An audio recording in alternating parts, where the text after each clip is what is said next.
All right, good morning, counsel. Anything we need to put on the record before we invite the jurors to join us?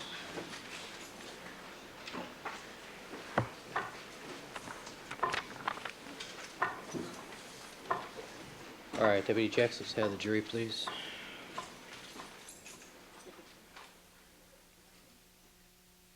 Members of our jury panel.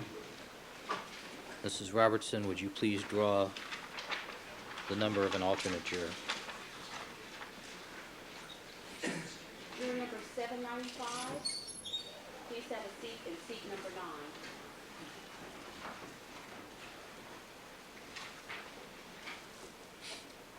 9. All right, at the conclusion of the morning session this morning, Mrs. Robertson will renumber the seats. All right, thank you. All right, Mr. Fung, would you resume the witness stand, please?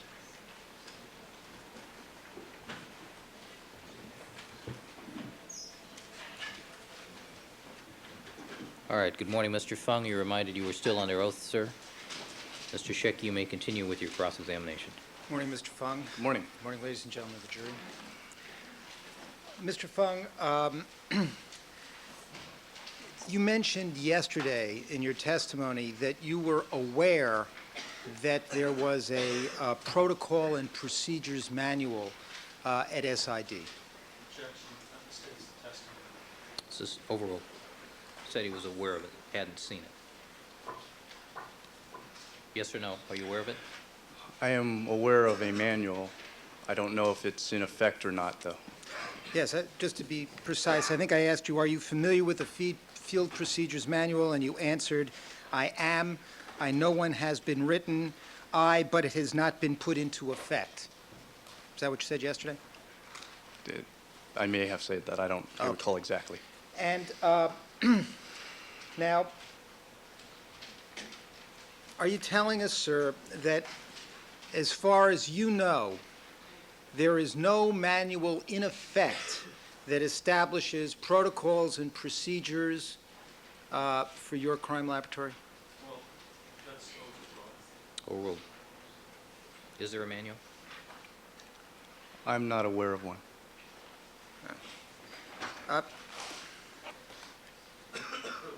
Well, I think you said before you know one has been written, right? I know a draft has been written. Okay. Your Honor, I'd like to mark this volume You can mark it. next in order. Next in order. Just show it to the... Now,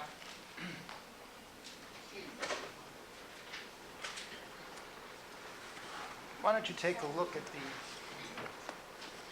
that volume, sir, and the table of contents, and read through it and see if it refreshes your recollection as to whether or not you've seen any of those documents before.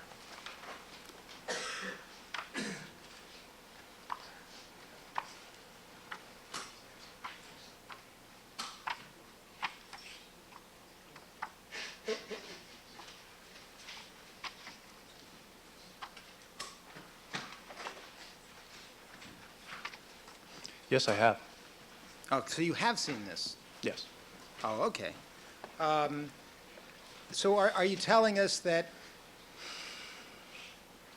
you've seen that, but you don't know whether those protocols and procedures are in effect? Is that what you're saying? I don't know that this manual is policy for our laboratory. It may be just a rough draft right now, subject to review. Well, it contains various protocols and procedures for criminalists, does it not? It contains proposed procedures for criminalists, yes. So in other words, you've seen these written protocols and procedures, but as far as you're concerned, you don't necessarily have to follow them? Is that what you're saying? That's not what I'm saying, no. Okay. Are the protocols and procedures in that manual rules that you believe you have to follow? I have not reviewed the entire manual, so I can't state yes or no for that. Okay. then as they come up, perhaps we'll look at them one at a time, and if you want, that volume's yours, and you can take it over the lunch period and look at it. Fair enough? Sounds, Sustained. Now, That last comment is stricken. The jury is to disregard it. well, is it your position, sir, that the protocols and procedures at the crime lab are communicated orally? they are communicated through an SID academy that is given to criminalists in our division. Some of the procedures have been handed out, and much of it is oral and through experience on the job training. So there are some written handouts that you get, I have received handouts before, yes. and some of them, just in your quick perusal, seem to be in that manual. Yes. And others are sort of communicated orally, Some of them are communicated orally, yes. sort of an oral tradition within the laboratory. Yes. Now, this document, this manual, that's in the evidence processing room for purposes of reference, isn't it? To the best of my recollection, I think it is kept in there, but And I the don't reason it's kept there is in case somebody needs to look at it, it would inform them as to the procedures and protocols contained within it. Objection calls for speculation. Overruled. Do you know?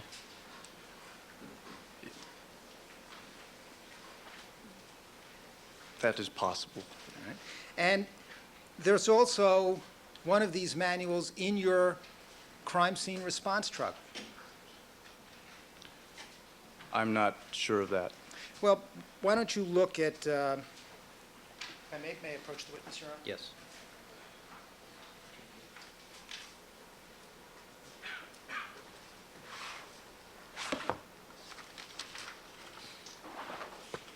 Volume 1, page 1, let me call your attention to... Wait a minute, may I approach your honor? just- You may. Yeah, please do. Before the counsel gets anything. Not going to read anything, I'm just going to direct the witness's attention to a paragraph, ask him to read it, and see if it refreshes his recollection. Your Honor, I'd object to the procedure because there's no foundation of his recollection needs to be refreshed. Sustained. Do you recall whether or not it's required that this manual is supposed to be in the crime scene response truck? I don't know if it is supposed to be there or not. All right, so perhaps you could look at the first paragraph there and see if it refreshes your recollection as to whether or not a copy of this manual is supposed to be in the crime scene response truck. Your Honor, I object the same objection. Overruled on that ground. According to the paragraph, it says it should be. Your Honor, I don't believe the witness was asked to read, so I asked out loud. So it's not response. All right, sustained. We have a major foundation problem here. I think he indicated he wasn't sure. Okay. That's right. You spent how long in the trace analysis unit? Approximately 3.5 years. And that would be what period?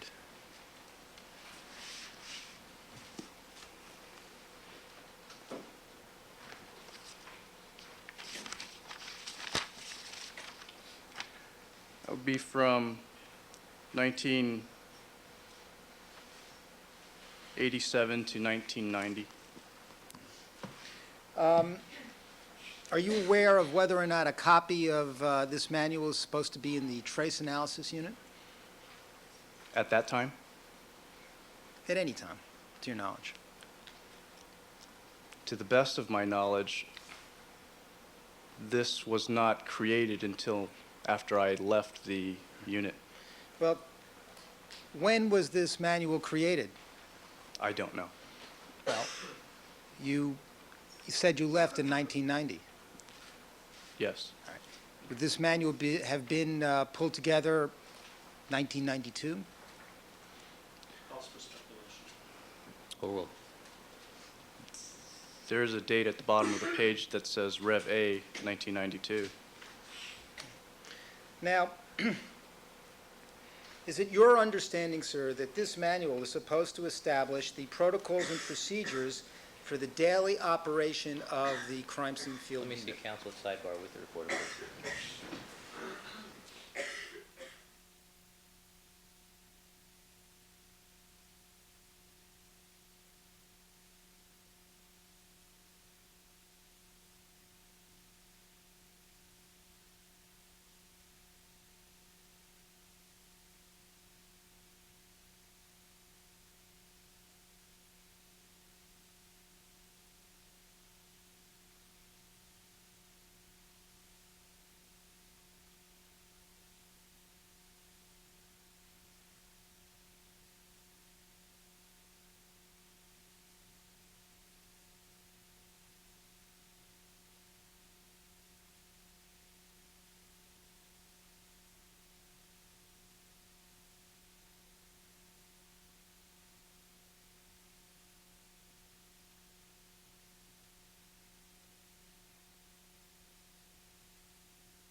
Thank you, counsel. Proceed.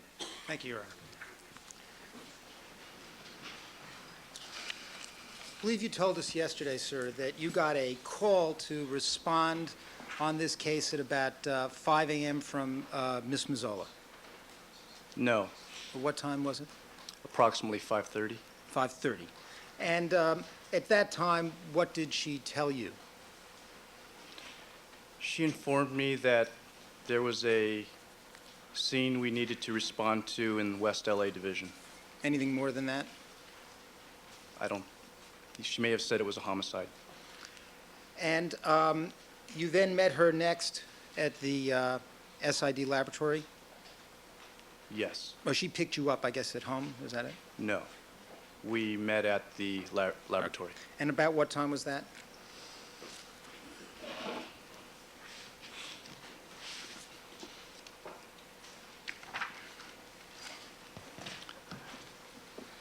It was approximately 6:45, around there. So the first call that you got about this case was, you're saying, at 5:35? I believe I said around 5:30. Around 5:35.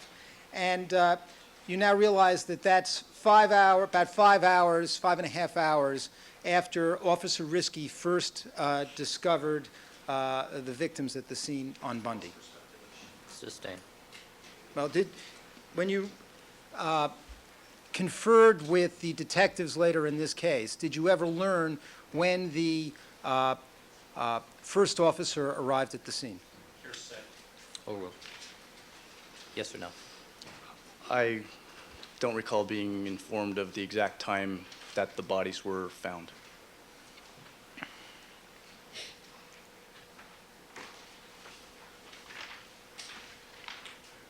Well, were you informed as to when the scene was secured? I'm sorry, can I have that question? Were you ever informed? You've got it right there in front of you. Were you ever informed of when the crime scene at Bundy was first secured?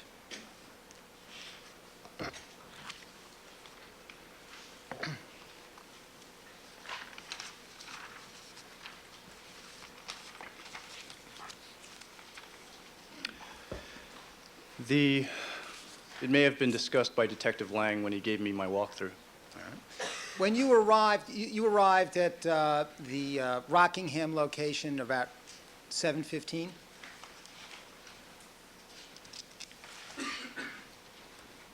According to my notes, I arrived at Rockingham at 7:10. 7:10. And when you arrived at Rockingham, did Detective Van Adder tell you that there was another crime scene at Bundy? Yes, he did. And he told you that 2 people had been murdered there? Your Honor, that calls for hearsay. Sustained. Did you learn in your discussions with Detective Van Adder that there were 2 victims at Bundy, and the bodies had been discovered at 12? Same objection. Sustained.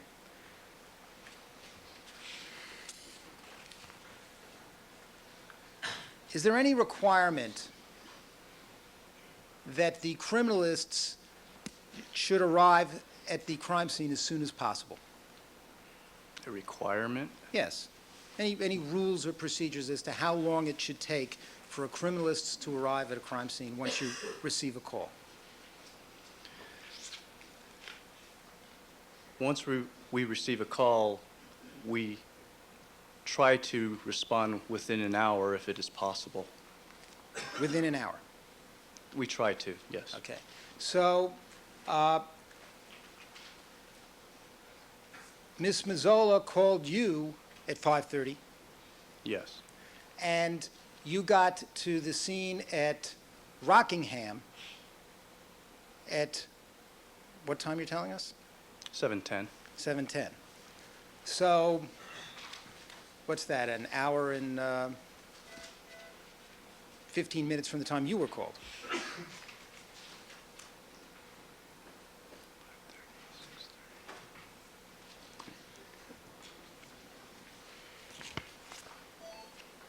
An hour and 40 minutes. 40 Why? minutes. Better. So about 2 hours, right? No, an hour and 40 minutes. Hour and 40 minutes. Ms. Mazzola was called, you realize, at 5 o'clock, right? What calls for hearsay? Sustained. Were you ever informed that Ms. Mazzola received her first call at 5 a.m.? Same objection. Sustained.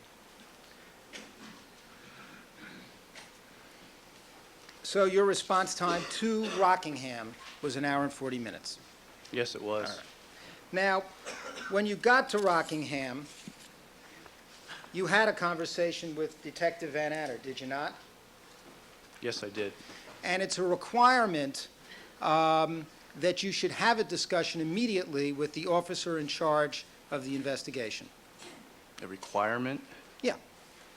Aren't you supposed to start your activities at the crime scene with a conversation with the officer that's in charge of the scene? It's preferable. Well, on your crime scene investigation checklist, isn't there a category indicating crime scene discussed with officer in charge? There is a place for a check mark, yes. And isn't that the first thing you're supposed to do, is have a discussion with the detective or the officer in charge of the scene? No, You're not supposed to do that? no. When are you supposed to do that? After you check in with the login officer. All right, so you log in, and then the first thing you do is have a discussion with the detective in charge of the scene. If it is possible, yes. All right? And the reason that you have a discussion with the detective in charge of the scene is to find out what it is you're supposed to be investigating, Yes. and to find out what possible evidence exists at the scene that may need to be collected. Yes. And you had such a discussion with Detective Van Adder when you arrived at Rockingham. Yes. And did you learn that you weren't just going to be collecting evidence at Rockingham, that you would soon have to go to Bundy? Yes. And that there were 2 victims at Bundy? Yes. And was there any discussion about the victims at Bundy being very close to evidence in terms of their physical proximity? Calls for hearsay. Sustained. Would it be important for you to know what kind of crime scene you were going to have to going to after Rockingham? Could you repeat that? Yeah. When you got to Rockingham, all right, you knew you would be having to go to Bundy next, correct? Yes. All right. Were you told that Detective Lang was waiting for you at Bundy? Sustained.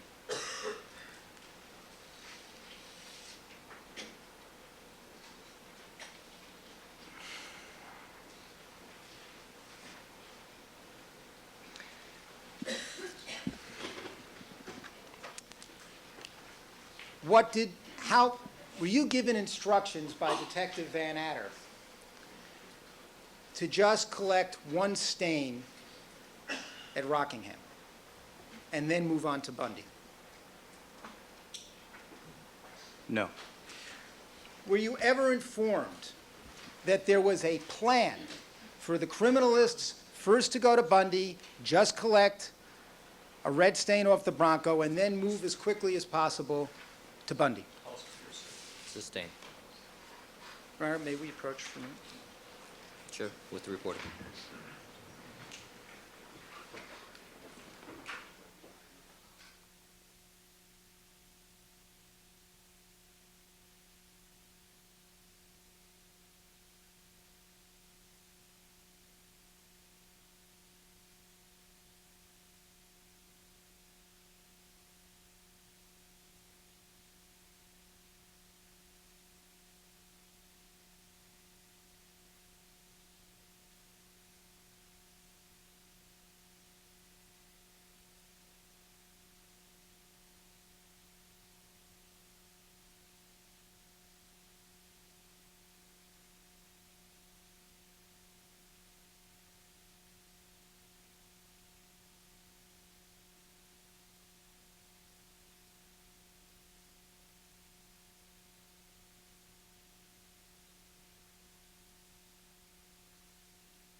All right, ladies and gentlemen, obviously you are to disregard any disruptions in the audience. I think that particular incident spoke for itself.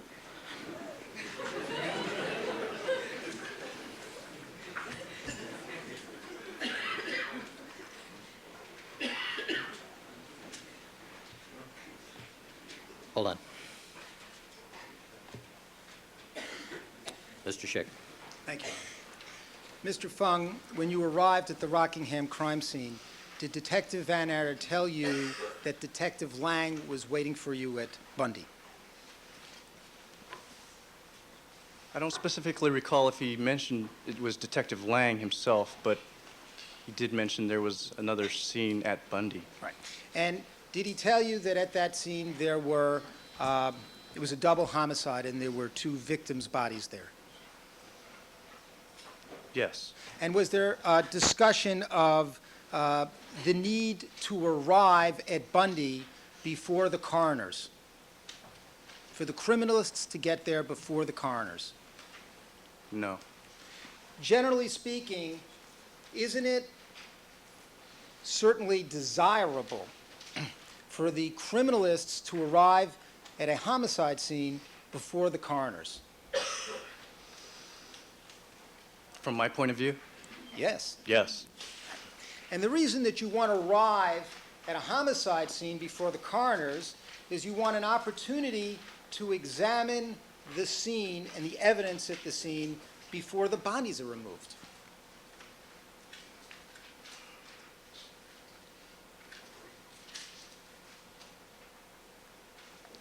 Yes.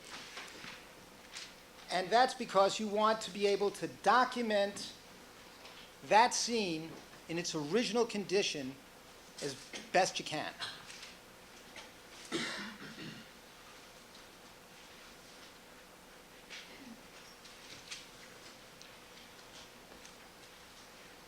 That's preferable that that is done, yes. So you want to be able to take measurements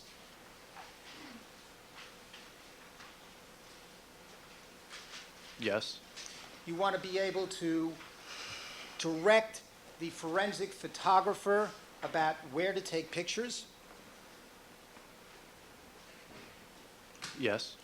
You want to be able to preserve fragile trace evidence as best you can, Yes. collect it in such a way that the integrity of the evidence is preserved, If necessary, yes. get to that crime scene before anybody walks through it who is not required to be there.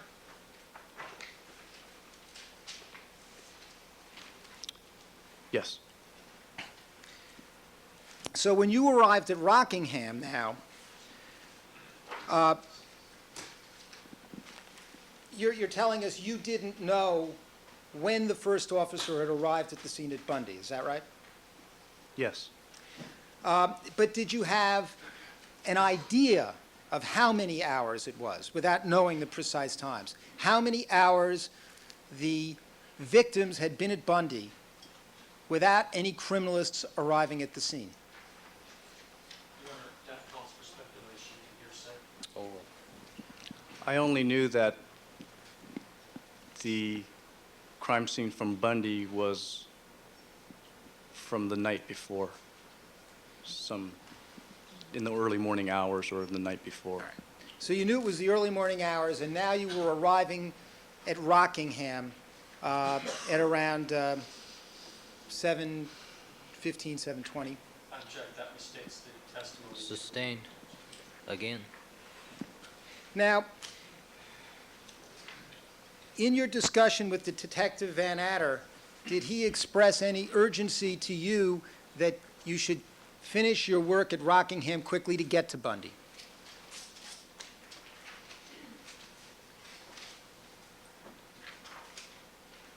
He did inform me that I did have another crime scene at Bundy. I mean, he didn't rush me along, no. Well, did he tell you that, did he indicate to you in any way that it would not be a good idea to take a very long time at Rockingham because you might not be able to get to the Bundy scene before the coroners? Did he express that concern to you? I don't recall that. Did you have that concern? Yes. Did you express that concern to him? I don't recall if I did or not.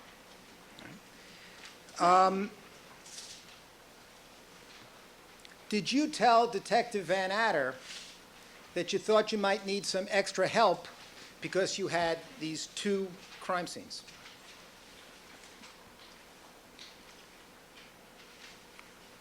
I believe I asked him if he wanted another team. You asked him that. I think I did. And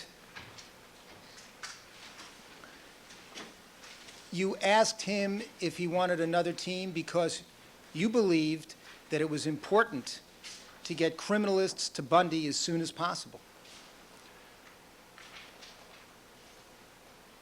It was a resource available to him if he wanted it. Well, you thought it was important to get a set of criminalists to Bundy as soon as possible, didn't you? As you were talking with Detective Van Adder when you first arrived at that scene.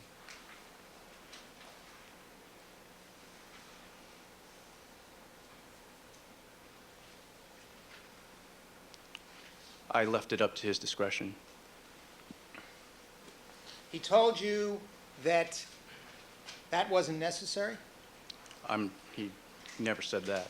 Well, did he say, no, we don't need the help? The extra help?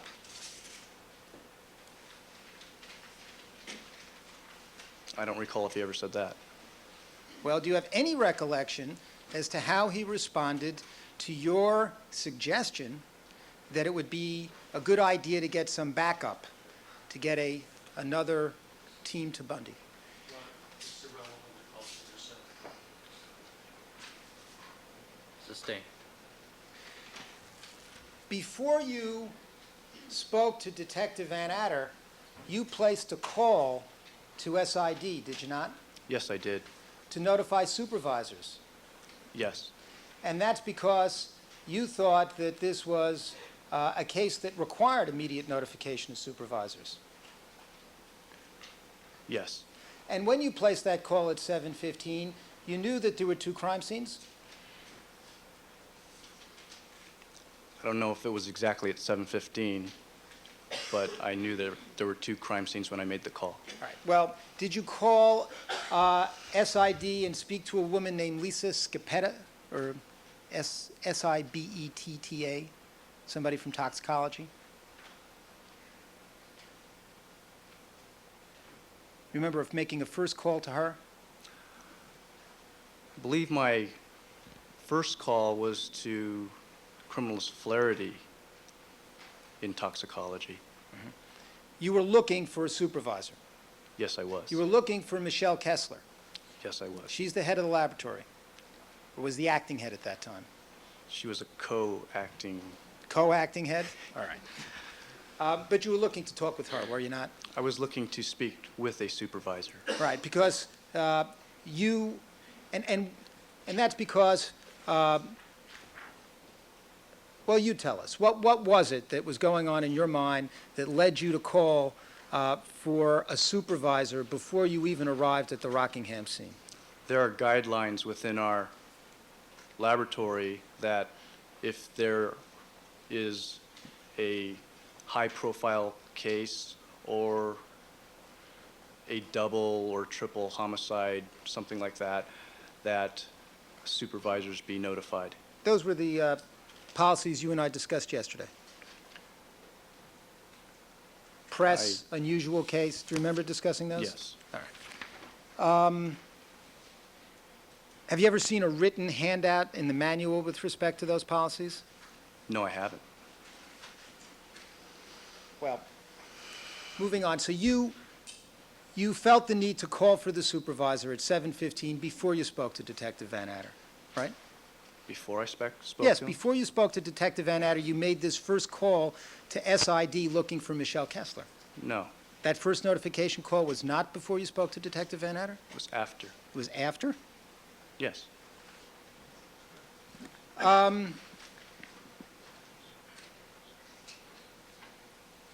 Didn't you also then have a conversation at 7:50 with Greg Matheson?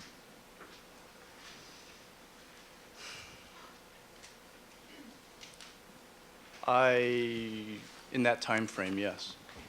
And at that time, and he was a supervisor, was he not? Yes, he was. And you had this conversation Or with is. Greg Matheson after you spoke with Detective Van Adder. Yes. We'll get to that conversation in a minute. But going back to your initial conversation with Detective Van Adder, did he tell you that you would have to be doing some processing of the Bronco, Yes. and that the Bronco was part of the crime scene? Yes. And after this, and that was after you realized that after this initial conversation you had with Detective Van Adder, right? That you would have to deal with the Bronco. Yes. Right. And you didn't know that before you arrived at the scene, did you? That's correct. And it was after your conversation, your initial conversation with Detective Van Adder, that you realized that Andrea Mazzola could not act as the, quote, officer in charge of this case. I thought it more prudent that I be the officer in I charge. think your phrase on direct examination is that after your conversation with Detective Van Adder, you realized that Ms. Mazzola should take something of a back seat. Was those your words? Yes. And you gave that explanation on direct examination that prior to going to the scene, when you were filling out your crime scene checklist, Andrea Mazzola's name was written in as officer in charge before you got there. Remember that? Yes. And that was because you thought that she was going to be the officer in charge on this homicide case until you arrived at the scene and spoke with Detective Van Adder, right? Yes. All right. But it was after your conversation with Detective Van Adder that you first realized that you would have to be doing a vehicle search of the Bronco, correct? Yes. Sir, would you please turn to your, you have a form that's known as a vehicle checklist, correct? Yes. And you filled one out with respect to the search of the Bronco, did you not? One was filled out, yes. Do you have that before you? Yes, I do. Could you turn to the first page of it? Yes. All right. Certainly.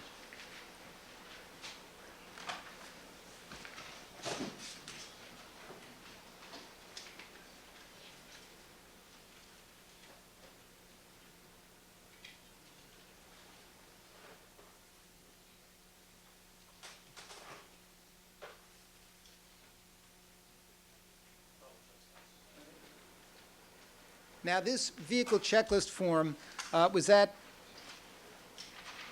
withdrawn? On this vehicle checklist form, there is also a box that indicates who is the officer in charge of the vehicle search, correct? Yes.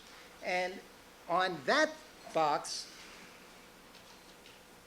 it's listed as Andrea Mazzola as being the officer in charge of the vehicle search, correct?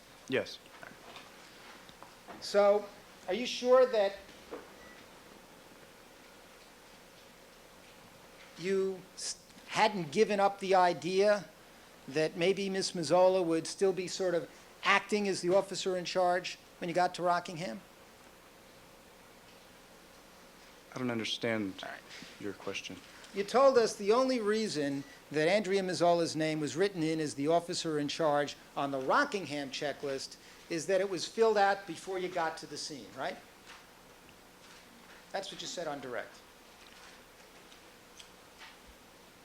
That was the reason why she was put in the officer in charge space, yes. All right.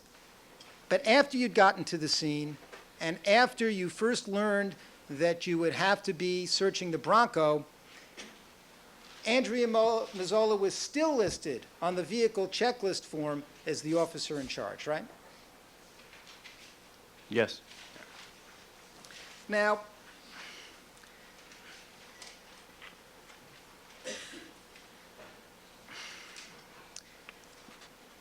we had some discussion yesterday about the use of this word trainee with respect to Ms. Mazzola. You recall that? Yes. And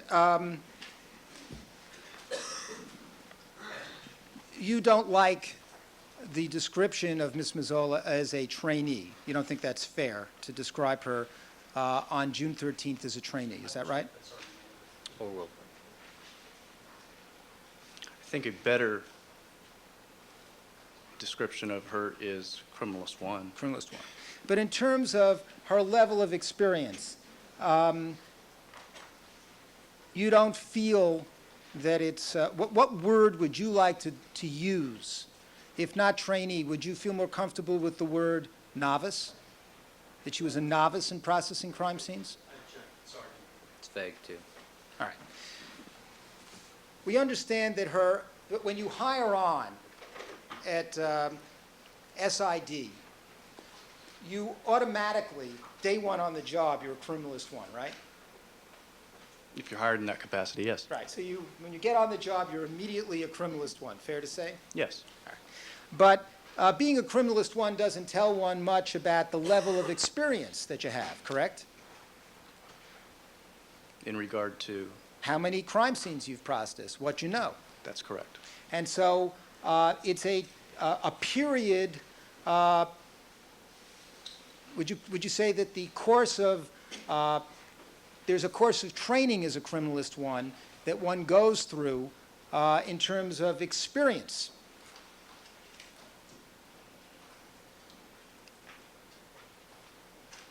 Yes. You learn by experience. Yes. And in terms of learning by experience, Ms. Mazzola was at the very beginning of this process. Fair enough? She was at the beginning, yes. Would it be fair to call her a rookie in processing crime scenes? Sustained. Why don't you just try entry level? Well, I'm looking for a word that the witness is comfortable with, Your Well, Honor, and I'm just rookie trying is to get something one. that there have been rookies of the year who've been MVPs.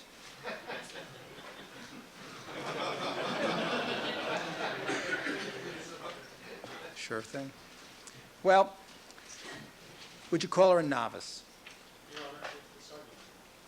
Entry level? Is that, how about that?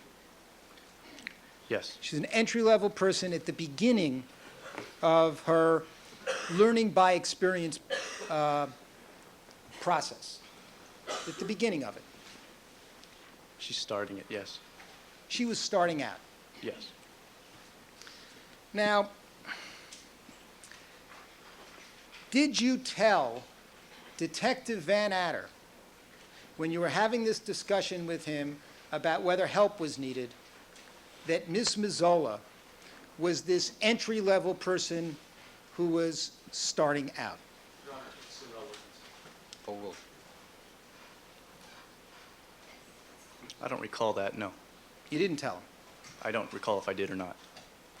You meaning you're not sure? I'm not sure. Did you feel that you had a responsibility to tell him that the person that you arrived with at the crime scene was an entry-level person that was starting out? No. Well, when you were making your suggestion to Detective Van Adder that you might need some help in this case, didn't you think it appropriate to tell him that one of the reasons you needed help is that you were with a person that was entry-level and just starting out? No. Were you reluctant to tell that to Detective Van Adder? No. Were you at all intimidated by Detective Van Adder? No. You were at all reluctant to question his judgments? No. When he turned down your suggestion that you ought to get some extra help in this case, were you reluctant to question that decision? Assumes the fact, no, I'm not. Sustained. Well, you made the suggestion that extra help might be necessary. I asked him if another team, if he wanted another team. Right? And you, as I think you just told us, and one of the reasons was you knew there were two crime scenes. Yes. And you were concerned about getting the criminalists to Bundy before the coroners. Not, that wasn't the specific reason, no. Well, that was one reason. Didn't you just tell us that? That was one reason? I don't think I said that, no. No? Well, when you made this suggestion that more help might be necessary to Detective Van Adder, did he just ignore that suggestion? Not respond to you at all? No. He didn't ignore it? No, he didn't. He said, no, we don't need any extra help?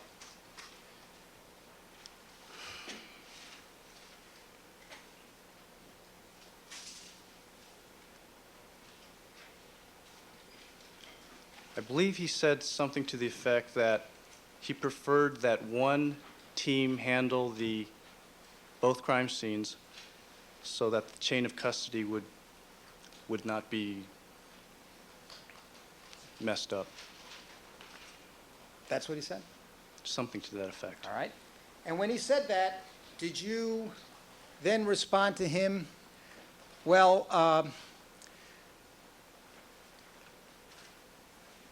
we have a situation here where one of the people I'm working with is entry level, just starting out? You say that to him at that point? No.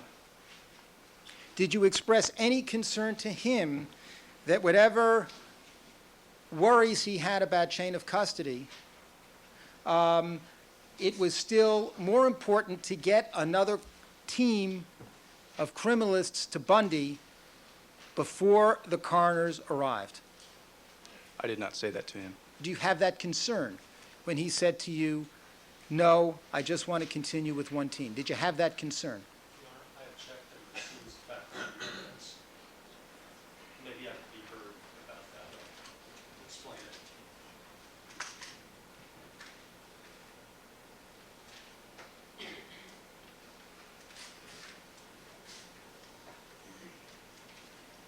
Or will, you can answer the question. Could you repeat the question again? Yeah. When Detective Van Adder, maybe we have the court reporter repeat the question, so you can get it exactly as I asked it the first Now, time. were you concerned at that time that it was important for a criminalist to arrive at the Bundy scene before the coroners moved the body? Not at that time.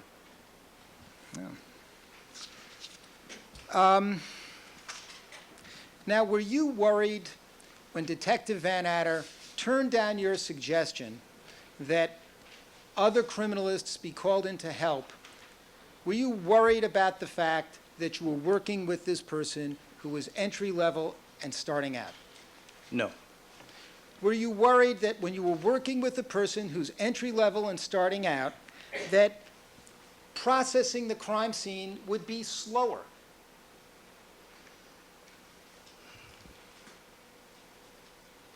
State, Your Honor. Or will, That is not necessarily the case. Well, I'm sorry, go ahead. Are you There finished? are, when two people are working, sometimes it goes faster. But when you're working with, had you ever worked with Andrea Mazzola before this day? Yes, I had. How many crime scenes had you done with her? One. How long ago was that? That was 2 days before. 2 days before you did a crime scene with Andrea Mazzola? Yes. Where she collected evidence? Where we were working as a team, yes. Where she collected evidence. You did a crime scene 2 days before with Andrea Mazzola. You sure of that? Yes. Now,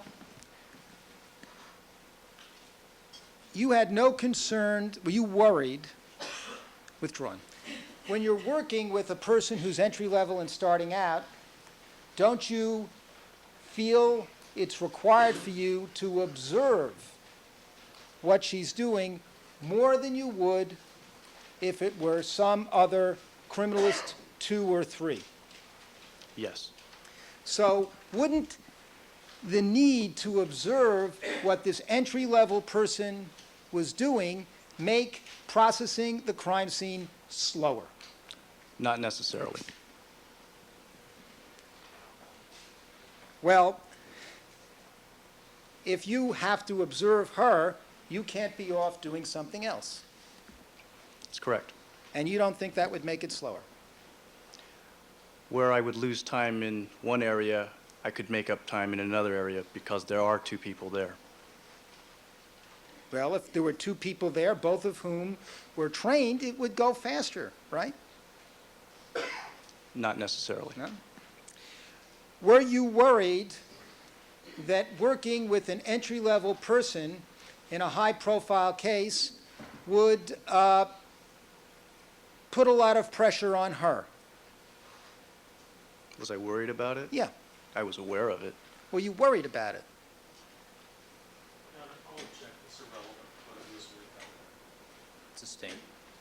Were you worried that working with an entry-level person in this kind of a high-profile case when you were at Rockingham would put more pressure on you? Objection irrelevant. Or will, That was not a concern to me at that time. Didn't cross your mind? I didn't think about it, no.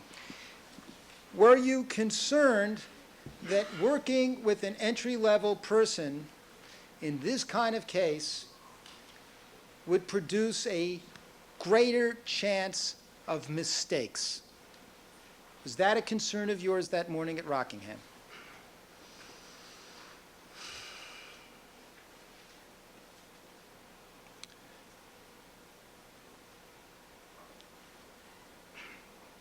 That would be for any case, not just for a high-profile case. If there's an entry-level person or a person just starting out, I would watch them more closely than someone who is experienced. So in your mind, that morning at Rockingham, you realized that working with an entry-level person, there was a greater chance of mistakes, right? That's what you just said? Yes. All right. And weren't you concerned when Detective Van Adder turned down your request for help that there was a greater chance of mistakes because you were working with an entry-level person and this was a high-profile case?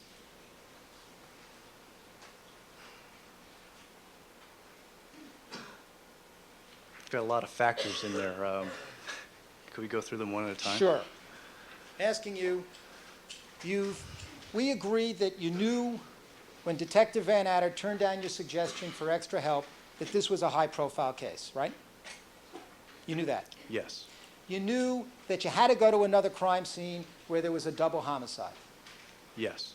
You knew that there would be press people at these crime scenes. I didn't know that. I assumed there would be. You anticipated it, didn't you? Yes. You anticipated that there would be police brass at these scenes watching your every movement. Not necessarily, no. Didn't anticipate that? What do you mean by brass? Higher-ups in the police department at the scene watching. Today it's the higher ups. Sustained. All right. High-level officers in the police department, people of high rank. Did you anticipate that they may come to the scenes? Still there. Over. People of high rank can always come to a scene. Well, didn't you anticipate they would be coming to these two scenes? They could have come, yes. Well, I'm asking you what your state of mind was. Didn't you anticipate that was going to happen here? I knew it was a possibility. So, putting these factors together, she's an entry-level person. It's a high-profile case. There'll be press at the scenes. There'll be high-ranking people at the scenes. Didn't you become concerned when Detective Van Adder refused your request for extra help that there would be a greater possibility of mistakes here because you were using an entry-level person? Argument is unintelligible. It assumes one fact that's not in evidence as well. Also misstates one piece of the evidence.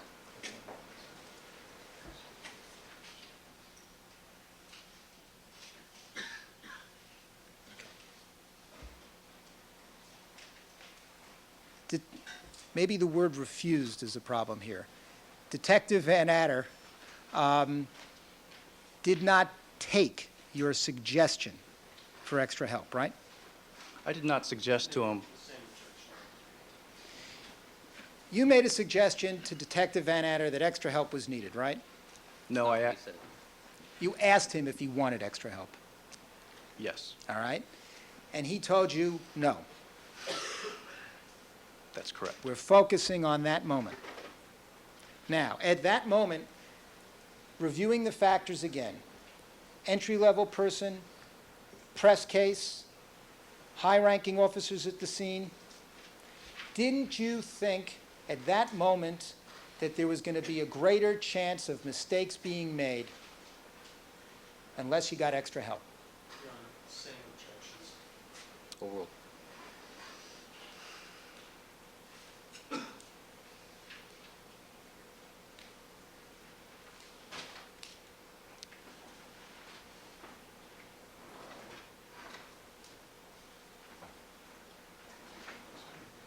I don't recall thinking about that when I was at the scene. All right. Madam Court Reporter, what's your status? Can you finish the hour? Proceed.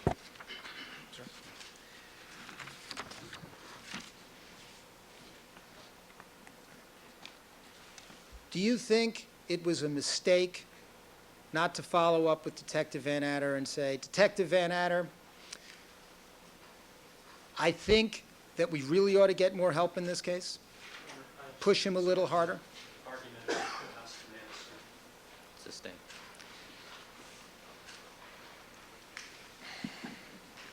Have you discussed this case with Detective Van Adder since June 13th? Yes. Have you discussed with Detective Van Adder this issue of telling him that you were at the scene with an entry-level person?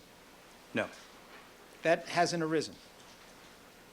I don't recall discussing that with him. Has Detective Van Adder ever criticized you for not telling him that you were there at the scene with an entry-level person?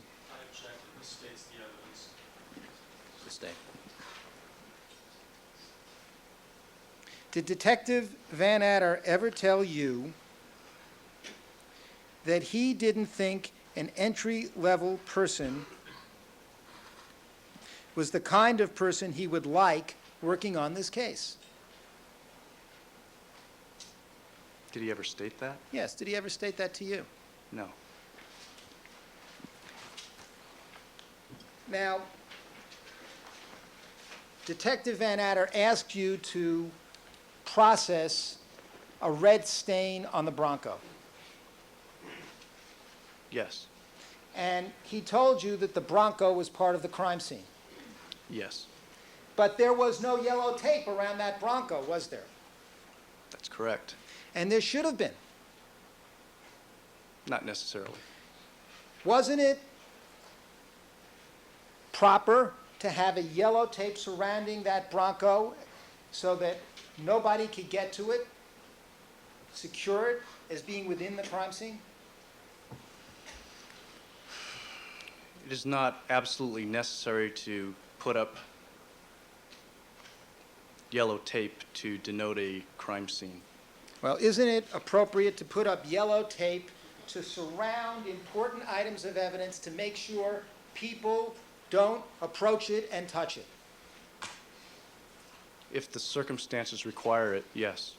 Well, in your judgment, didn't the circumstances require putting a yellow tape around that Bronco to preserve the integrity of that important piece of evidence? In the morning? That morning, No. you didn't think so? No. Well, weren't they asking you to take a red stain off the door handle of that Bronco? Yes. Didn't you tell us on direct examination that you looked into that Bronco and you saw what you thought were bloodstains in the Bronco? Yes. And did anybody express concern to you that later that Bronco was going to have to processed for fingerprints? Yes. And you didn't think it was appropriate at that time to put a yellow tape around that Bronco to make sure people didn't walk over and touch that car? At that, The testimony is to the word appropriate. Overruled. at that time in the morning, there was virtually nobody out in the neighborhood. And it was very quiet, and yellow tape may have attracted even more people. So that the use of it wasn't necessary. There was nobody around. Isn't it true that investigators are supposed to adhere to the criminalist's advice and direction relating to the gathering of evidence? Yes. That's been a long-standing policy in the Los Angeles Police Department, hasn't it? Yes. You're aware of a memo from a person named Daryl Gates? Have you ever seen a memo by Daryl Gates about this issue? I don't recall the exact memo, but I am aware of one that touches that topic.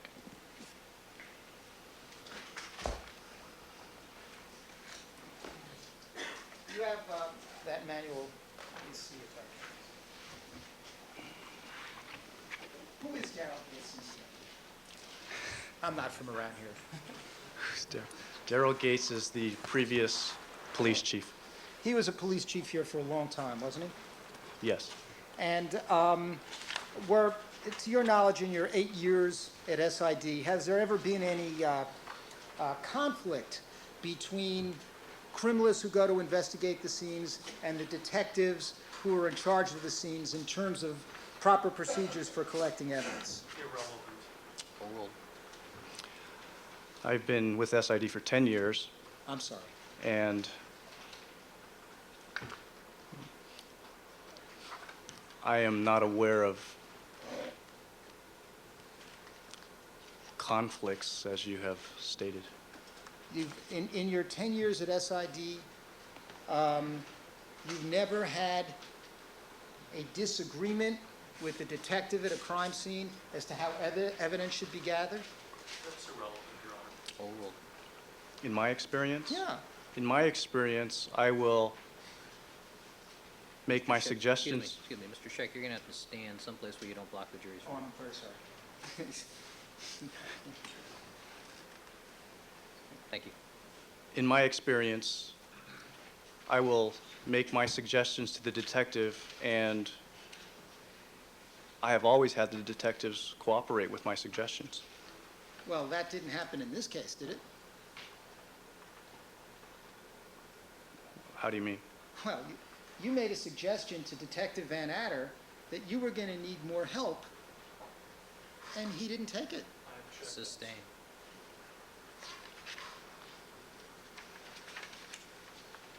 Maybe it's easier. Give me a minute, Your Honor. I think it's easier Certainly. to find it in my book.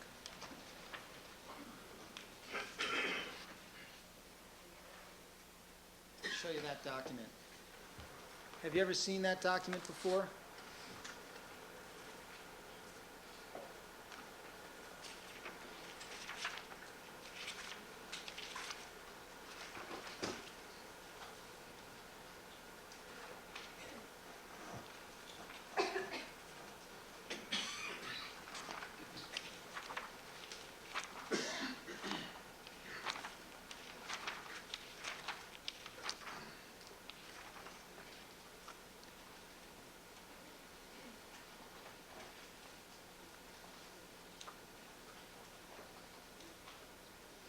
Yes. And that's a document concerning the relative responsibilities of the investigators and the criminalists. Yes. All right? And it indicates that the investigators are supposed to adhere to the criminalist's advice. I don't think it's proper for counsel to read the document. Sustain. Right? Is it your understanding that investigators are supposed to adhere to the criminalist's advice and direction relating to the gathering of evidence? Specifically with relating to the gathering of evidence? Yes. Yes. All right. And you're familiar with the Los Angeles Department Police Manual, are you not? I haven't committed it to memory. Are you familiar with any requirement that it is the responsibility of people from SID to instruct all officers in the department regarding current methods of collecting, marking, and preserving physical evidence? I don't know what section you're reading that from. Yes. But it sounds, does that sound to you like your responsibility?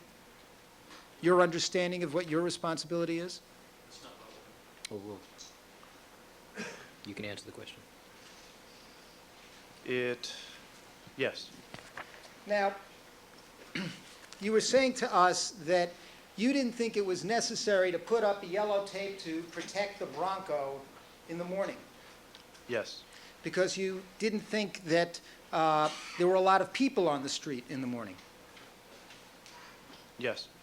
Well, didn't you anticipate that later in the day there would be people going to that scene?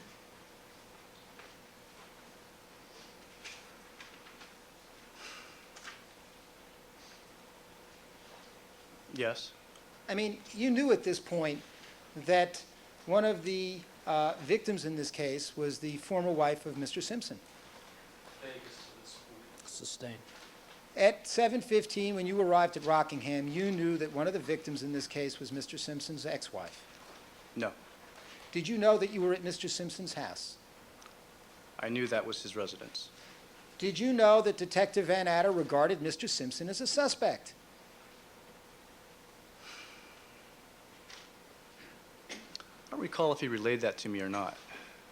He might have. He might have. And is it your testimony that you did not anticipate that as the day went on, that people would be going to that Rockingham residence and would be around that scene?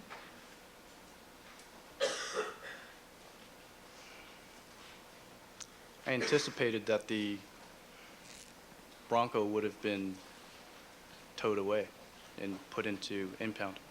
You were at Rockingham from around 7, was it 15 or 7:20? 7:10. 7:10 in the morning until you left at what time? Around 10:15? 10 o'clock? I left Rockingham at approximately 10 o'clock. 10 o'clock. So you're there 2 hours and 50 minutes. I think I've got that one right. 2 hours and 50 minutes, yes. And during that 2 hours and 50 minutes, were more people arriving at the scene and watching what was going on? No, In those 3 hours, when you left, there was no yellow tape on that, surrounding that Bronco, right? that's correct. And didn't it occur to you that that was not a sound procedure as you left Rockingham? 2 officers were in charge of protecting that evidence, and yellow tape is not it's not as good a protection as an actual officer. Isn't the best possible protection the standard protection to have yellow tapes and officers?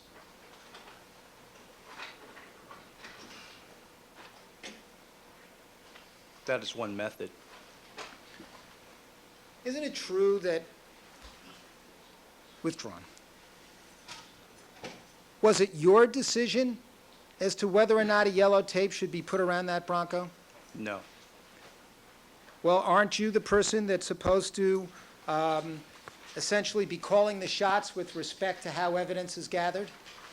with respect to how evidence is gathered, yes. Well, isn't the protection of important items of evidence within that province, the gathering of evidence, protecting it with yellow tape? That, in my opinion, that is under the purview of the officer in charge of the scene. So that's not your decision, that's the officer's decision. Yes, And that's why you didn't question it? Because it was their decision? if I thought it was necessary, I would have suggested it to him. You didn't think it was necessary? Not at that time. You don't think it was a mistake? Well, at what time? At what the morning. time would it have been appropriate to put yellow tape around that Bronco? When there were more people around, then it would have been more preferable. When you left, did you make the suggestion to any officers at the scene, you know, guys, maybe you should put some yellow tape around that Bronco soon? Assumes Because facts, not in evidence. did you? I'm asking, did you? Guys, Sorry? guys. Oh, I'm sorry. Did you, when you left, God, that's right. Did you, when you left, tell any male or female officers at the scene that perhaps it was a good idea to put some yellow tape around that Bronco? I did not state that, no. Wasn't that a mistake?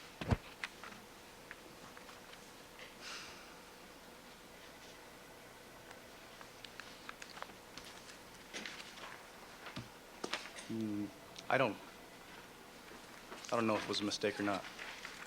At 7:50, after your conversation with Detective Van Adder, you spoke to Greg Matheson, did you not? Yes, Greg Matheson is a supervisor at SID. yes, And at that time, did you express concern to him that you had 2 crime scenes? yes, Did you express concern to him that the victims at Bundy, to the best of your knowledge, had been there since the early morning hours, and you were now talking to him at 7:50 in the morning?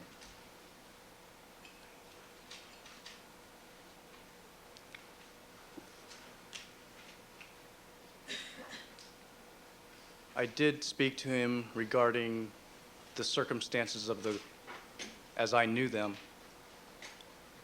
I don't recall the exact conversation, though. Did you express to him a concern that the criminalists may not get to the Bundy crime scene before the coroners?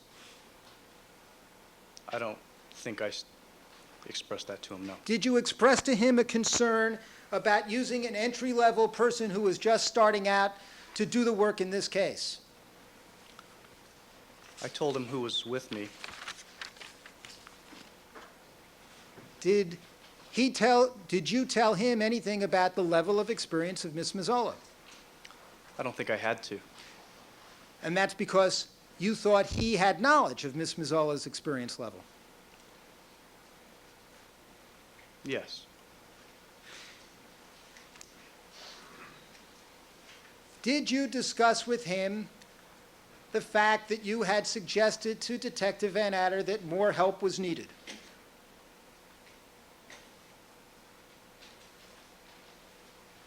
I don't know if I discussed that with him or not. Did you say to him, I'll make a objection and assume the fact not in evidence, the motion to strike the witness's testimony. Misstates testimony. did you, But the answer was such that the answer will stand. did Proceed. you suggest to Greg Matheson that more help was needed?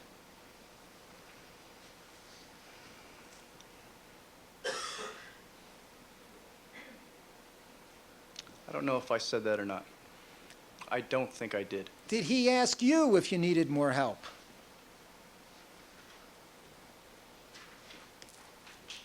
He may have. And did you say no? At the time, I didn't think I did.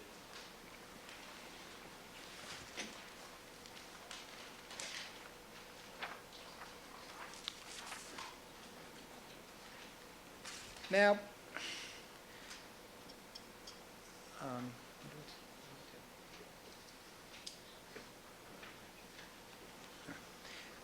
maybe we could turn now to the evidence that you collected at Rockingham for a minute.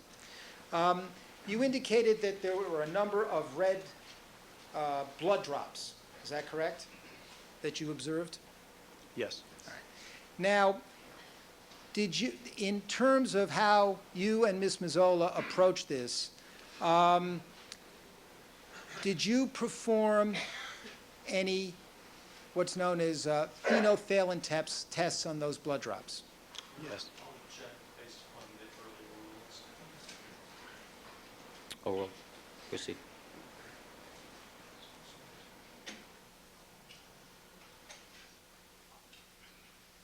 Did you? Yes. And was that one of the first things you did? It was one of the things we did. All right. But in terms of approaching these red stains, there's one that I think is item number 1, the one on the door. Is that correct? Yes. And before you swatched that stain, you did a presumptive test on it?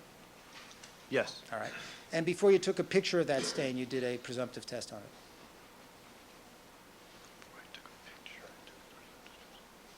I'm not sure which order that occurred in.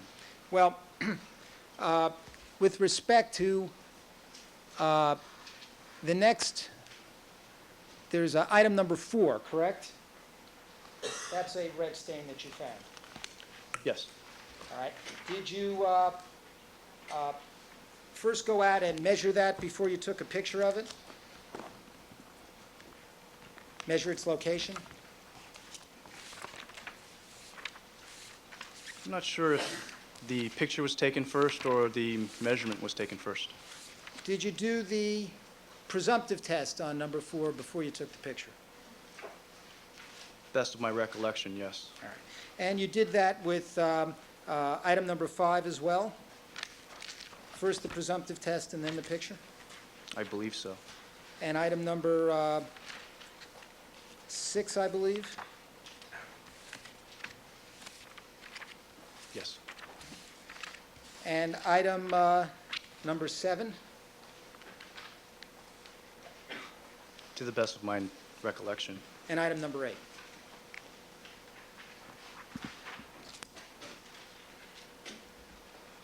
To the best of my recollection, yes. And incidentally, on the, when you went to Bundy, and you and Ms. Mazzola were dealing with items 47, 48, 49, 50, and 52.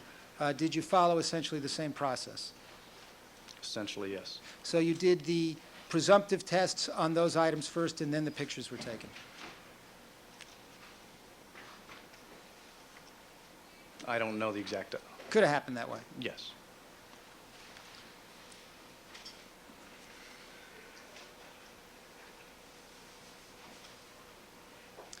Now,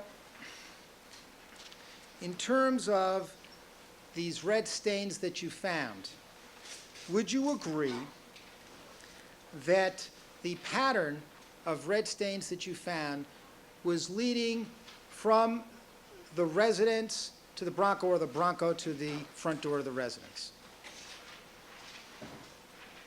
Yes. And there is, why don't we try using this, one of these diagrams first. Let me start with,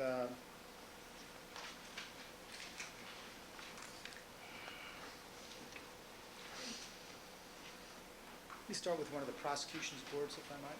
Certainly.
All right, Mr. Scheck, this is People's Exhibit, which?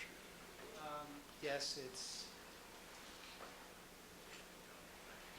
People's Exhibit number 169, Rob. All right, thank you. Proceed.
Okay, sorry for the delay.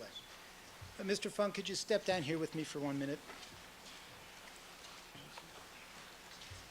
Now, you found item number 4, a red stain, somewhere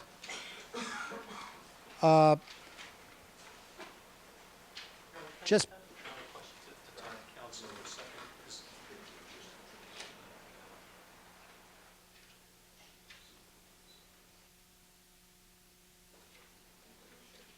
All right. I'm sorry. All right.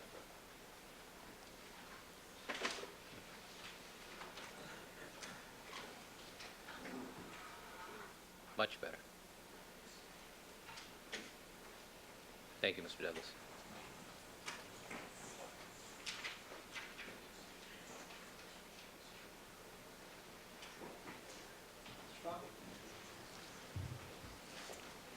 Now, you found drop number 4 on Rockingham, is that correct?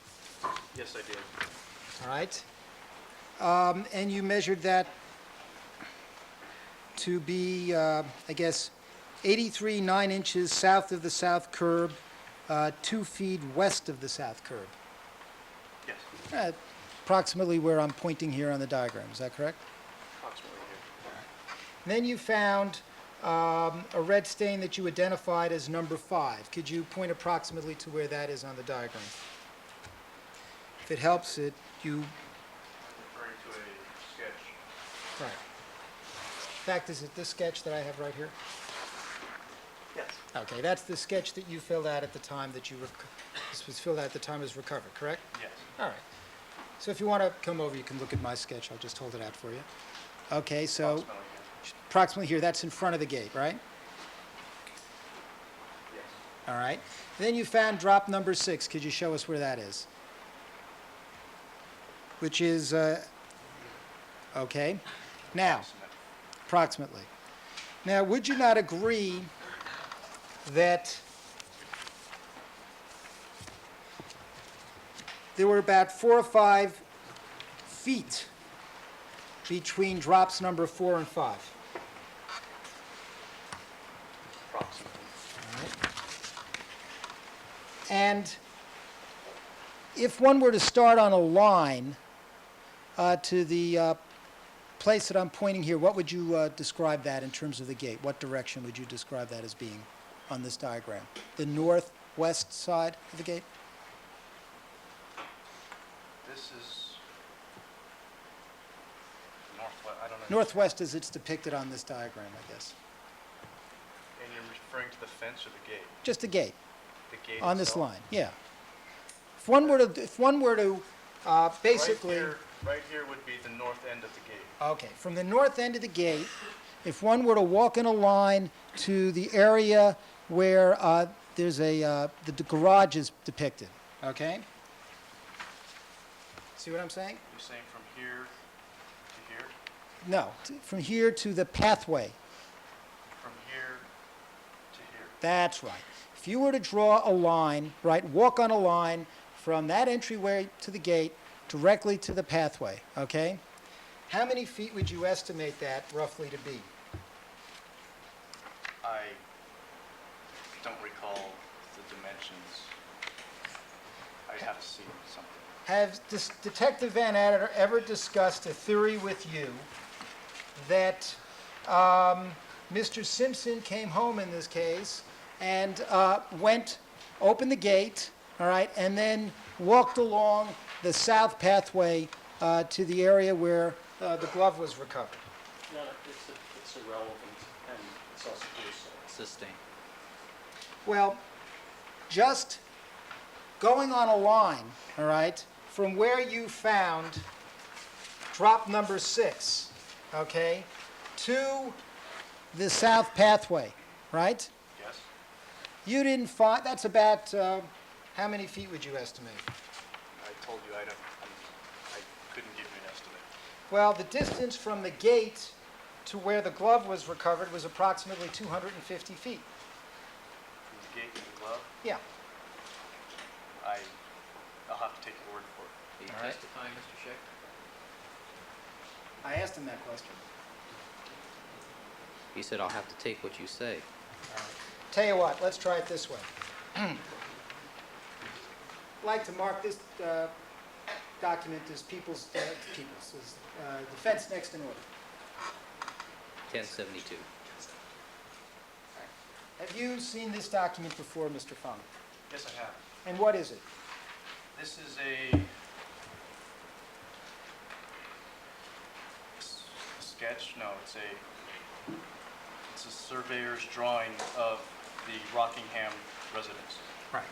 And that gives distances with respect to how far it is from Rockingham Avenue to the garage and the guest house areas.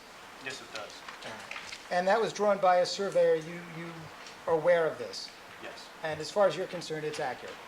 Irrelevant is what this witness is concerned with. Sustained. Does this person work with you at SID? Not anymore. Did at the time you did this? Yes. All right. And you were aware that this was being prepared? For It's Vegas to time. that it was being, that Yes. eventually it would be prepared? Yes. It's Yes. also irrelevant. I make motion to strike. Overruled. It's part of the normal procedures at SID to, in some cases, to have such a surveyor come out and measure the scene. In some cases, yes. All right. And in this case, that was done.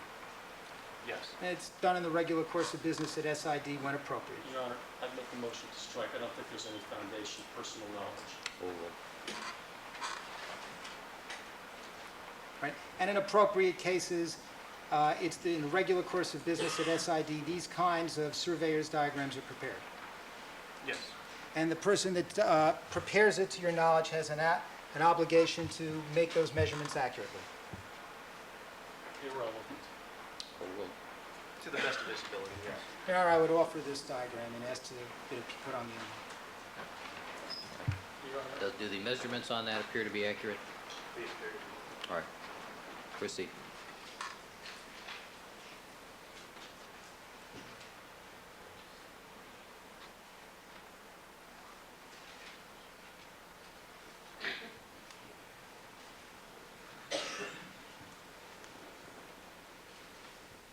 Okay.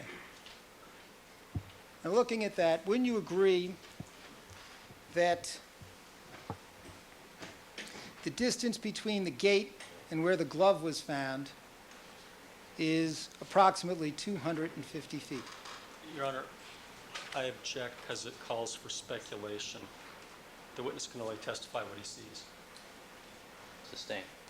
You took measurements, did you not, Mr. Fung, on June 13th? Yes, I did. All right. And with the, let me ask you, in terms of this diagram over here, this is I'm pointing now, and I'm now referring to people's 169. This is the garage, Yes. all right? And this area here, where you tell me, where is the beginning of the guest house? It's depicted in this diagram. Would it be the area I'm pointing right here? No personal knowledge. Overruled. I don't know what part is the guest house. Well, looking at the diagram on the Elmo, okay? You see a box there that indicates guest rooms. Your Honor, it's irrelevant what he sees in regard to the guest rooms. Overruled. Yes, I do. All right, can you locate that for us on People's 169?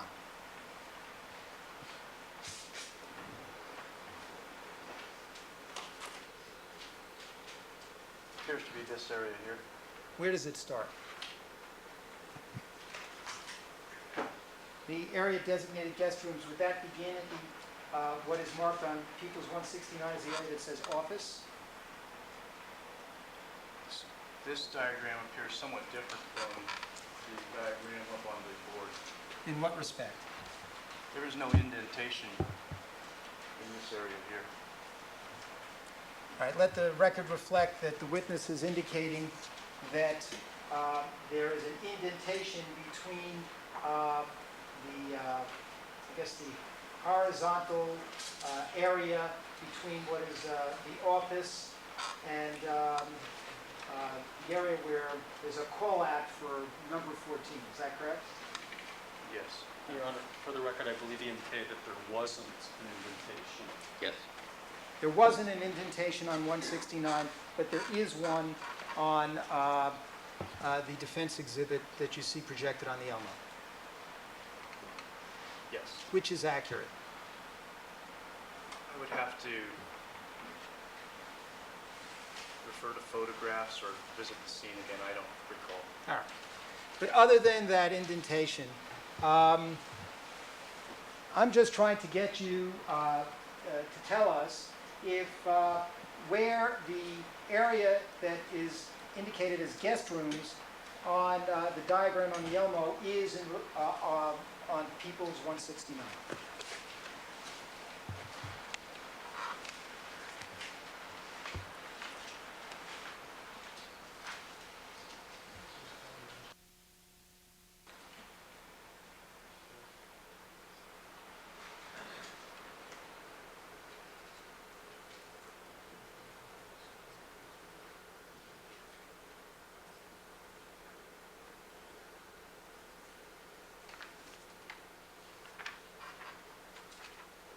This would be very rough. Approximately in this area here. Indicating the area by what's marked as office, is that correct? Yes. All right, On 169. on 169. Now, you and Ms. Mazzola worked together to make the measurements on June 13th. Yes. And you knew at that time that others would later be relying on your measurements as to where various pieces of evidence were found. Yes. All right. And you knew that would be important later if people were to make analyses, subsequent analyses of the scene. Could become a factor, yes. Just like at Bundy, you made measurements as to where the footprints were. Yes. And you knew that those measurements would be relied upon later for all kinds of analysis. Possibly, yes. Now, on June 13th, you measured the glove as being located 118 feet east of the west wall of the guest house. Now, could you show us where the west wall of the guest house is? Guest house. Yes.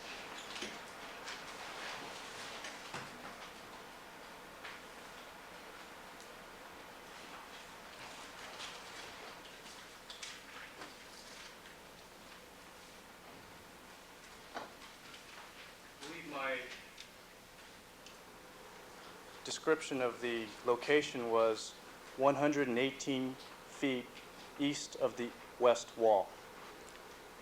Doesn't your evidence collection sheet read the glove under location of item 118 feet east of the west wall guest house, 1 foot 4 inches south of the south wall? Isn't that what you wrote?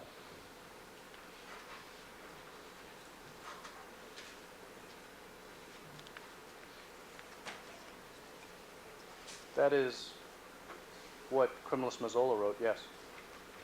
Oh, well, 100, looking at the diagram on the Elmo, 118 feet east of the west wall of the guest house, where would that be on the diagram in the Elmo?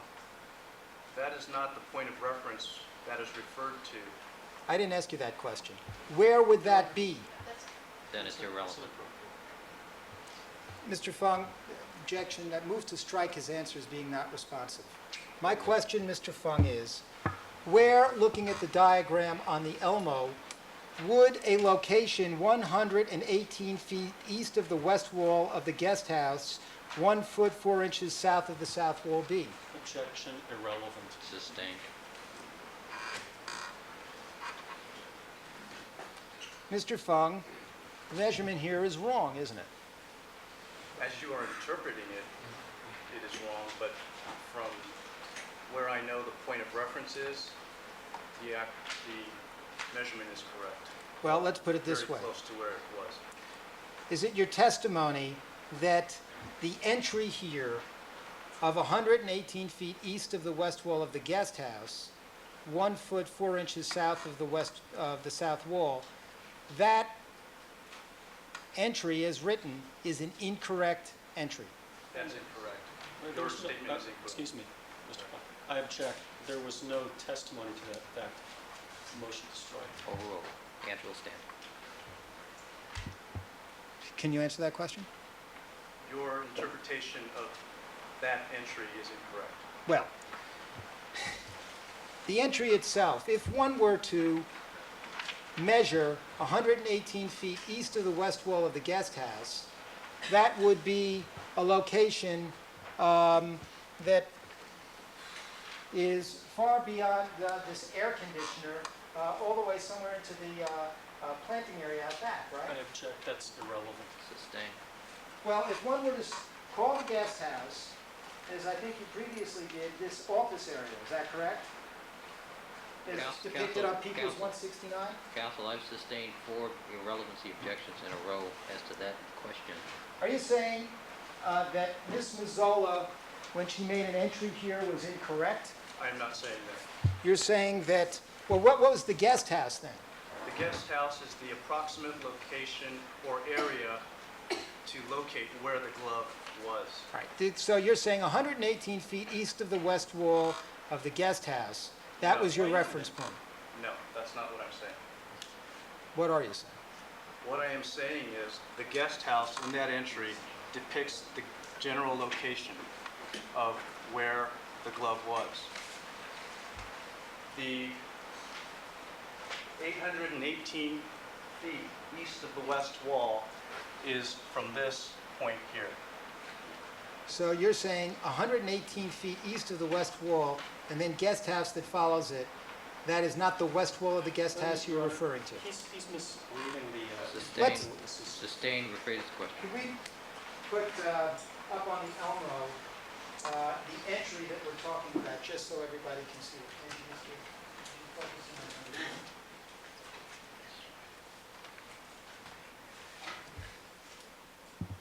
Okay. You see where it says 118 feet east of the west wall? wait a minute, he's not reading it correctly. It doesn't say of. I think the document speaks for itself.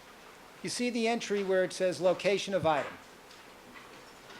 Yes, I did. All right. Now, doesn't it read across the top line, 118 feet east of the west wall guest house? 1 foot 4 inches south of south wall. It does state that. All right. So what you're telling us now is that the west wall you were referring to was not the west wall of the guest house? The west wall I'm referring to is this wall here. All right. So you're saying that the Indicating west... wall, excuse me, indicating the wall of the garage on People's 160. That's what I was about, thank you, Your Honor, I was about to indicate that. So, the west wall that you actually were referring to in that entry was the west wall of the garage, not the guest house. Yes. And if one were to read just literally what it says there, 118 feet east of the west wall of the guest house, and start measuring from the guest house, that would be an incorrect entry. An incorrect location for where the glove was found. Your Honor, that's irrelevant. Oh, well, That's why they're notes, and that's why I I'm prepared just- a proper report. I understand that that's, if one were to literally read it, that would be an incorrect identification Your of the Honor, measurement. that's irrelevant. I'm oh, sorry. well, he can answer the question. He's already That would answered be an it.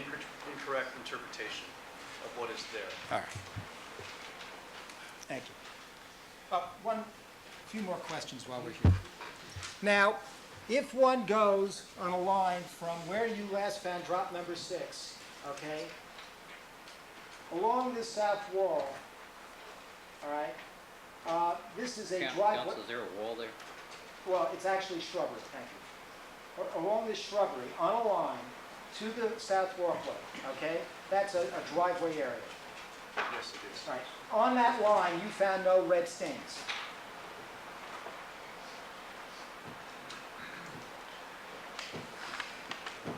Right? From approximately this point to this point, I found no red stains in this lower area. No red stains in this area, correct? That's correct. Right. And for the record, perhaps, All right, that's the area from the driveway to where the pink ends on Peoples 169. well, for the record, it was from the Y in the word driveway over to the right hand, on this exhibit, the lower right-hand corner of where it's the pink ends. And then I think he also pointed to a point that's just above the Y in what would be sort of a triangle.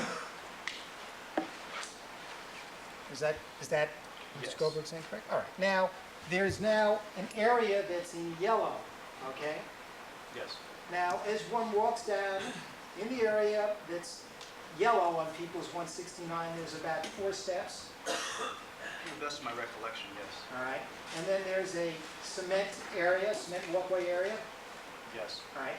And on June 13th, there were much fewer leaves in that cement walkway area than there was in the narrower walkway area that I'm pointing to in the area where the glove was recovered, right?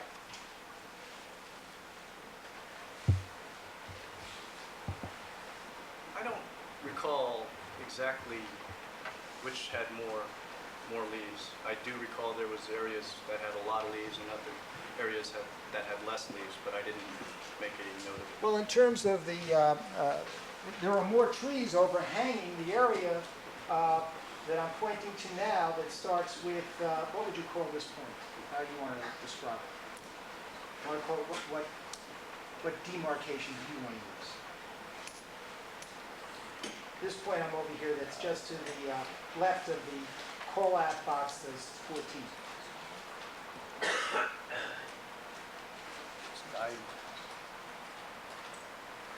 That's where the electrical equipment is, electrical door. Yeah, there's some kind of From the electrical door box, this is a narrow area, correct? Yes, it is. There's more trees overhanging that area. In the best of my recollection. And there were more leaves there, weren't there, on June 13th, than there was from the cement area that starts with the garage and goes up to the point where the electrical box is. Again, I can't recall the amount of leaves. And you found no red stains from the point where the yellow begins on the garage on Peoples 169 to the point where you found the glove. That is correct. All right? None. No red stains On the pathway itself, on the pathway itself. that's correct. And in the area of the air conditioner, there's a wall. There is a wall, yes. And it's made of a stucco type material. Yes. All right, and that stucco type material is the kind of thing where if you brush against it with clothing, if one brushes against it with clothing, threads or fibers can get stuck to it. That's a possibility. Or you can get an abrasion if one were to bang up against it with bare skin. That kind of stucco can cause an abrasion on one's hand. No, that calls for speculation. Or will, Possibly. Now, you found no hair or fiber on the stucco wall area near the air conditioner on June 13th. That's correct. You examined the fence in the area where the glove was recovered. Yes, I did. You found no fibers on that fence, no hair or fibers on that fence. I did not see any. You did not see any. That's correct. And were you considering the possibility that somebody might have gone over that fence?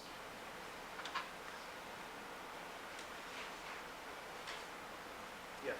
And were you considering the fact that somebody might have banged into that wall? That stucco wall. I did look at the wall, yes. So you were looking at that carefully because the detectives were instructing you to do so. It's a compound question. well, it actually calls for speculation. Were you looking at that area? Were you instructed by the detectives to examine that area carefully?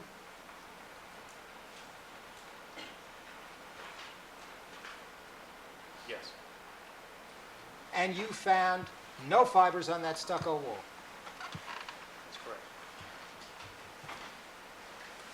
I think we're finished with this item. All right.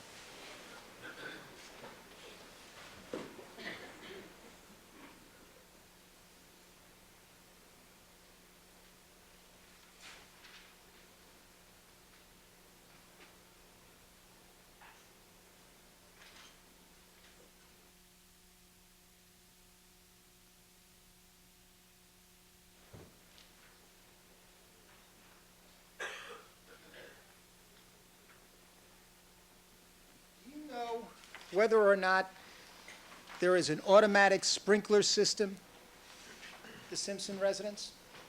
I don't know if there is or not. So you wouldn't know whether or not it was dew on the lawn or water from the sprinkler system? That's correct.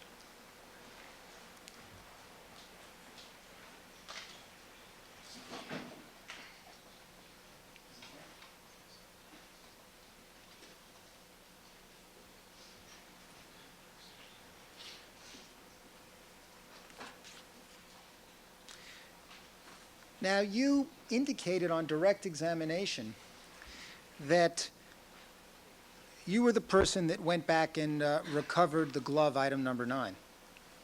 Yes, And you were the person that was doing all this investigating on the walkway leading up to item number 9. Overruled. investigation in what sense? Well, you were looking for red stains, you were looking for fibers, you were looking for clues along the south walkway leading up to the glove. Yes. And when you went to do this investigation, who accompanied you? Different people accompanied me at different times. All right, how many times did you go there?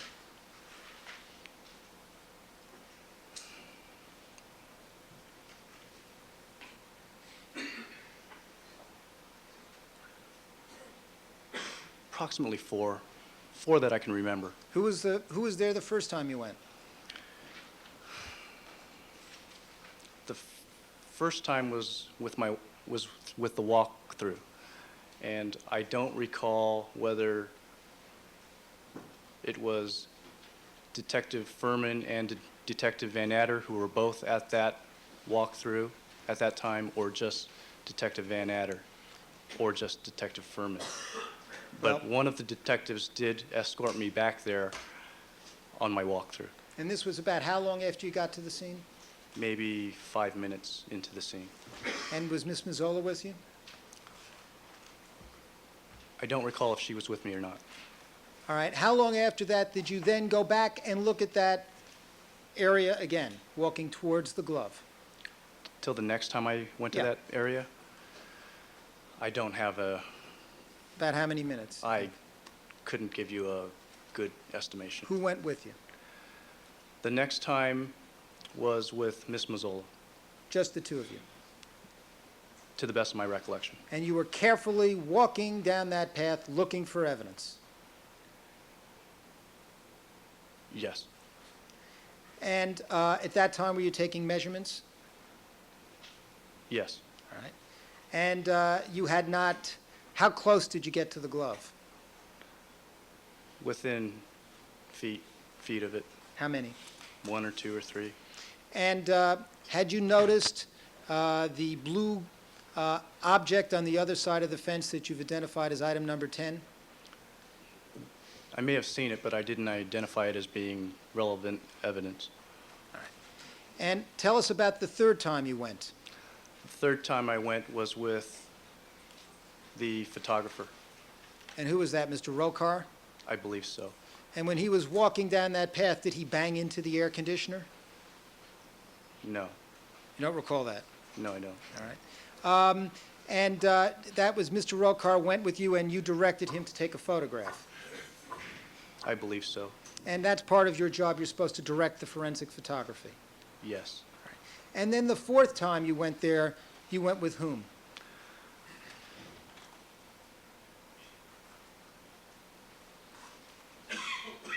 To the best of my recollection, it was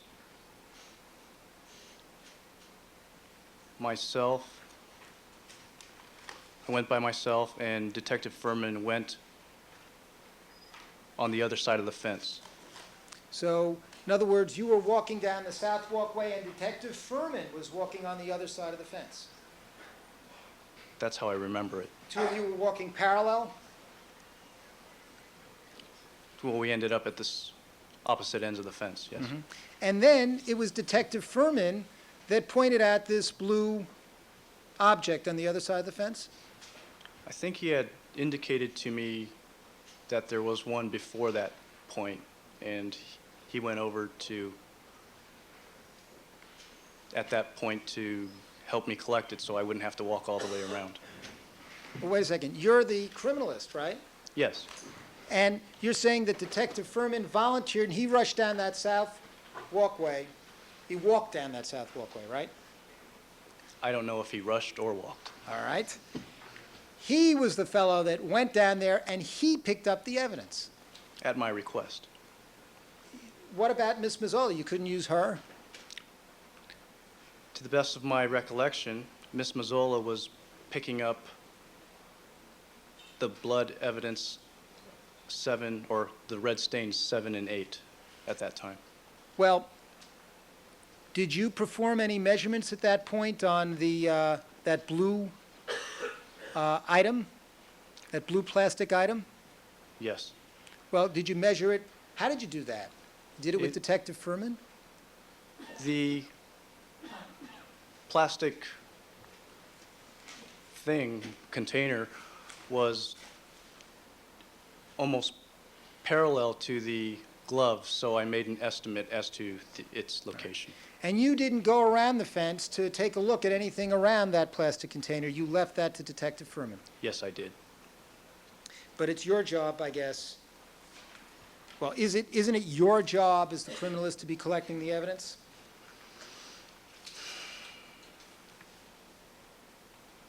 You're the one in charge of gathering the evidence? I'm in charge of gathering evidence. And did Detective Furman wear any rubber gloves when he was picking up that blue plastic bag? I believe he used the scoop method that I also use sometimes. Well, you're saying he didn't have gloves? I'm saying he used a scoop method. Well, in using the scoop method, do you know if he had gloves? I don't know if he had gloves. I don't think he did. Do you know one way or the other? No, I don't. I don't think he did, though. Well, wait a second. If you don't know one way or the other? I'm not sure. You don't have an independent recollection of whether he had gloves or not, isn't that right? That's correct. All right. All right. I think it's a good time to break. All right, ladies and gentlemen, we're going to take our recess for the morning session. Please remember all my admonitions to you. Don't discuss the case amongst yourselves. Form any opinions about the case. Do not conduct any deliberations till the matter has been submitted to you. Do not allow anybody to communicate with you with regard to the case. See you back here at 1:30. Mr. Fung, you may step down. You're ordered to be here 1:30. All right, we'll stand in recess, 1:30.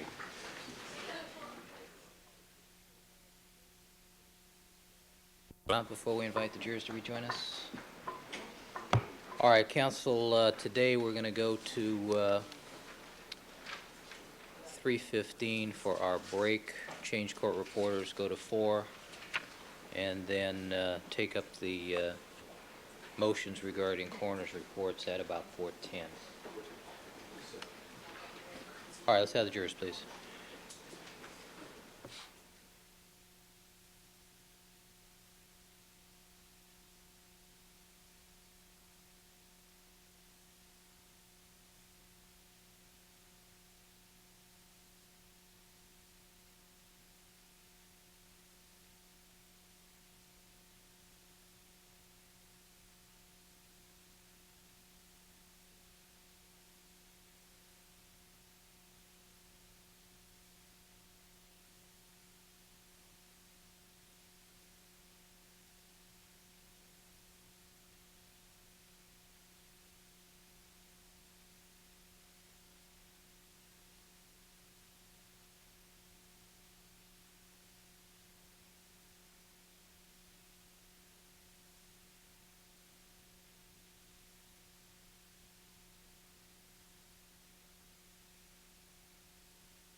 Let the record reflect, we've now been rejoined by all the members of our jury panel. Good afternoon, ladies and gentlemen.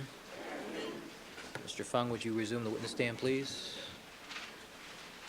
All right, Mr. Dennis Fung is again on the witness stand, undergoing cross-examination by Mr. Scheck. Good afternoon again, Mr. Fung. Good afternoon. You're reminded you were still under oath, sir. And Mr. Scheck, you may resume your cross-examination. Thank you, Your Honor. Good afternoon, ladies and gentlemen of the jury. Good afternoon, Mr. Fung. Morning. Mr. Fung, when we left, you were telling us about Detective Furman collecting item number 10. I think you told us yesterday, did you not, that he transferred that, he handed that to you over the fence? Yes. All right. But your recollection now is not very clear on exactly whether he used the scoop method or gloves. Sustain. Phrase the question. Do you have a clear recollection as to whether or not Detective Furman had gloves? No. And do you have a clear recollection as to whether he used the scoop method? No. And Is it your testimony that he picked this item up and he handed it to you over that fence? Is that how it happened, or do you recall? It was in a coin envelope, and he handed it to me over the fence. So it was one of those little coin envelopes? Yes.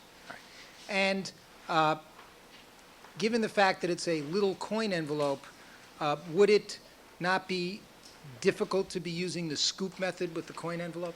Calls for speculation. Sustained. Well, ordinarily, would you use the scoop method with one of those small coin envelopes? I've done it before. It's fairly difficult, isn't it, as opposed to a large paper bag? No. No? It is more difficult, but it's not a lot more difficult. Okay, so it's more difficult. A little bit, yes. And this,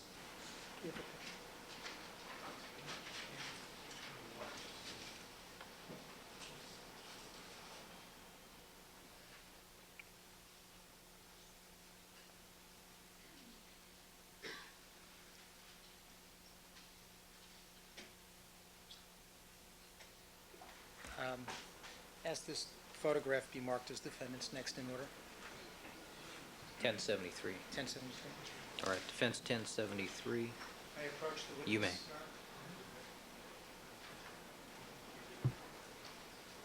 Mr. Fung, is this a photograph of item number 10 as you saw it on the morning of June 13th? Yes. May I put this on the Elmo, Your Honor?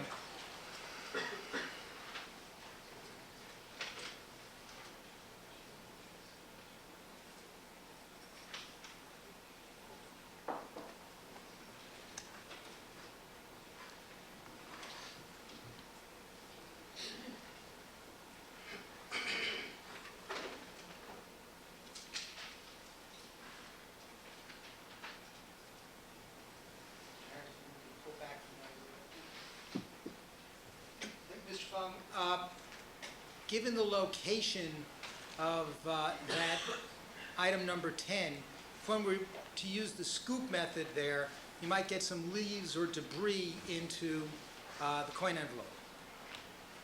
Perhaps. Perhaps, don't you think that's likely given its location? Not necessarily, no. No?